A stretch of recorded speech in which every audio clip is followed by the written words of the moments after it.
আজকের গোলাম ময়লা রনিকে ল্যাংটা করিয়া লুঙ্গি উদাম করিয়া পা উপরের দিকে দুই দিকে দুইটারে বাইন্দা তারপর ফাঁকের মধ্যে কাঁচামরিচ ঢুকানো হইবে।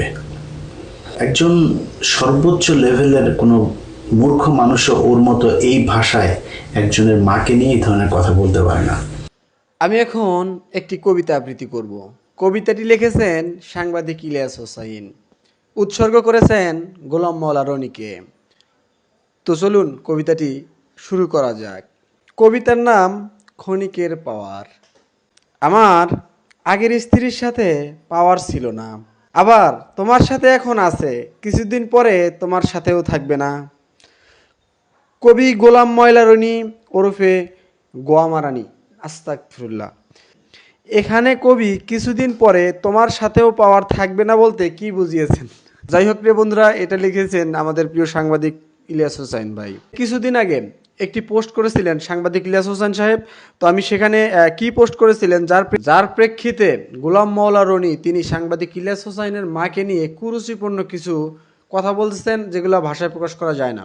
সাংবাদিক ইলিয়াস হোসেন সাহেব কি পোস্ট করেছিলেন সেই পোস্টটাকে দেখা যাক। সাংবাদিক ইলিয়াস হোসেন সাহেব পোস্ট করেছিলেন গোলাম মওলা রনির আগের স্ত্রী এবং পরের স্ত্রী, আগের স্ত্রীর সন্তান সহ এবং পরের স্ত্রীর সাথে একটা ছবি দিয়ে পোস্ট করেছিলেন রনি, গোলাম মওলা রনি, তুই যদি 48 ঘন্টার মধ্যে তোর দ্বিতীয় স্ত্রী ফারজানা আফরোজকে ডিভোর্স না করিস, তাহলে আমি সাংবাদিক সম্মেলন করে দেশবাসীকে সব জানিয়ে দিব। ইতি কামরুন নাহার রুনু, তোর প্রথম স্ত্রী। এখানে ইলিয়াস হোসেনের কোনো দোষ নেই, সবই মওলার ইচ্ছা।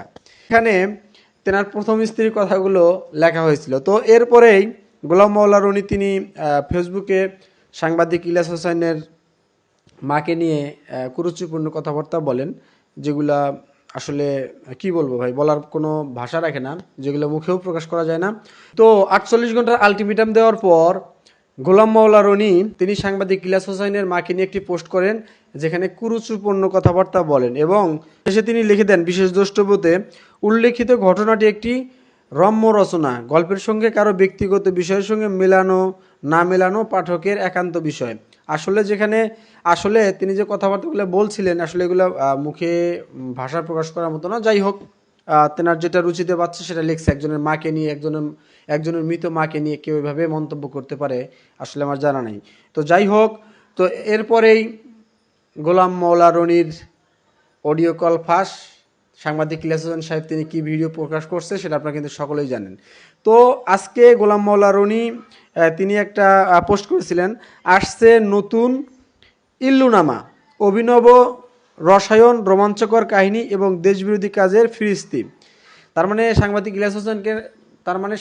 ইলিয়াস হোসেনের নাম তিনি রাখছে ইল্লুনামা।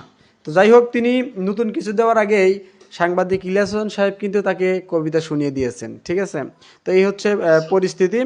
তো যাই হোক, আজকের ভিডিও সম্পর্কে আপনাদের মূল্যবান মতামত কমেন্টস করবেন। আর যারা গোলাম মওলা রনির যে সব কিছু প্রকাশ করে দিছে সাংবাদিক ইলিয়াস হোসেন সাহেব, যারা দেখেন নাই তেনার চ্যানেলে যা দেখে আসেন। তো ভালো থাকবেন সবাই, আসসালামু আলাইকুম।